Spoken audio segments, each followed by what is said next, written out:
Втора българска държава. Под византийско владичество имало няколко въстания, целящи възстановяване на българската държава. Те били успешни в малък мащаб и били потушавани от византийците. Цар Петър II и цар Иван Асен I били братя. Те намерили удобен момент за ново въстание. Нужна била само една искра, за да избухне ново въстание за освобождение.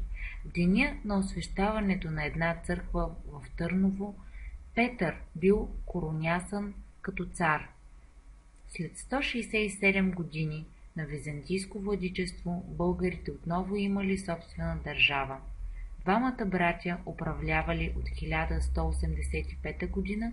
до 1197 г. През 1204 г. Византия рухнала под натиска на западните рицари от четвърти кръстоносен поход. Българският владетел Калоян използвал сложната обстановка за важен дипломатически ход.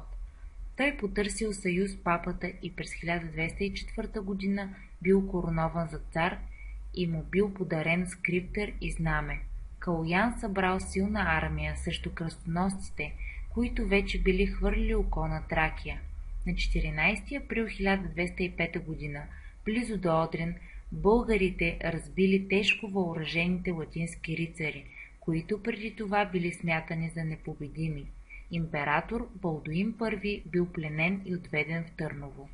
Иван Асен II бил син на Иван Асен I. Той се възкачил на престола през 1218 г. Бил един от големите български държавници, които никога не бил използвал меч там, където разумът и търпението били достатъчни, защото не искал да се пролива българска кръв на празно. На 9 март 1230 г. Иван Асен II победил византийската армия, след като византийците нарушили мирния договор с българската държава. България отново била най-голямата сила на Балканския полуостров и в източна Европа. Само Константинопол можел да се мери с столицата Търново.